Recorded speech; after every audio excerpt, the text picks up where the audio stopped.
Creativity is a skill. It's like typing with a typewriter or riding a bicycle. You can learn the skill if you learn the systematic methods of creativity that we're going to talk about here. It's very much like a combination lock. If you don't know the combination to a lock, somebody could give you the lock and you could fool around with it for hour after hour after hour and achieve nothing. But if somebody gives you the combination, then you can spin it back, forward, and back again, and the lock falls open. Creative thinking methods are very similar to that. That if you use creative thinking methods on a regular basis, what you do is you develop a whole series of combinations that enable you to open the lock that blocks your progress, that keeps obstacles in place, that stops you from achieving your maximum potential as an individual, as a manager, and as a business owner. So let's go to the board and let's talk a little bit about creativity, and let's start off talking in the very simplest terms. The first of the 21 ideas, which I think is a critical starting point, number one is, what is creativity? Well, in my estimation, creativity is not painting the Sistine Chapel or great works of art or music. Creativity is simply improvement. Everything that you do that expands or improves the way things are done is a creative act. Let me say this at the beginning too, is that the more you look for ways to improve activities on a day-to-day basis, the more creative you become.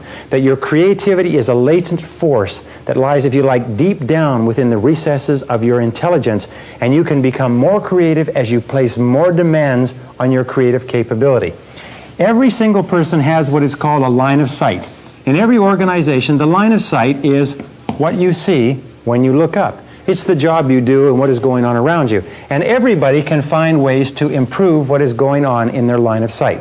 Let me just say this, that success in business life is directly proportionate to the quantity of new ideas that you come up with on a day-to-day, week-to-week basis.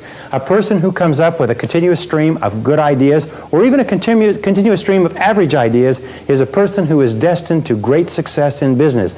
People who come up with no ideas or very few ideas are usually stuck where they are. So look in your line of sight. What do you see around you that may lead to improvements? In 1975, Mazda Corporation of Japan had been decimated as a result of trying to introduce the rotary engine. Their profits were down to $5 million in that year, and they introduced a suggestion program where they encouraged people in the company to give suggestions on how they could do things better, faster, cheaper, easier, newer, and so on. And the first year they got 200,000 suggestions, and they implemented 60% of the suggestions.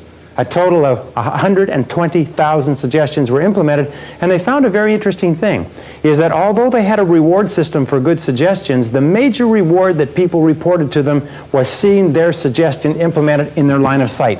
The satisfaction they got from coming up with an idea and seeing it applied was the big payoff. In 1980, only 5 years later, Mazda Corporation had made an astonishing turnaround. Their profits were up to 95 million. The number of suggestions was running at 2 million suggestions per year, and they were still maintaining a level of implementation of 60%.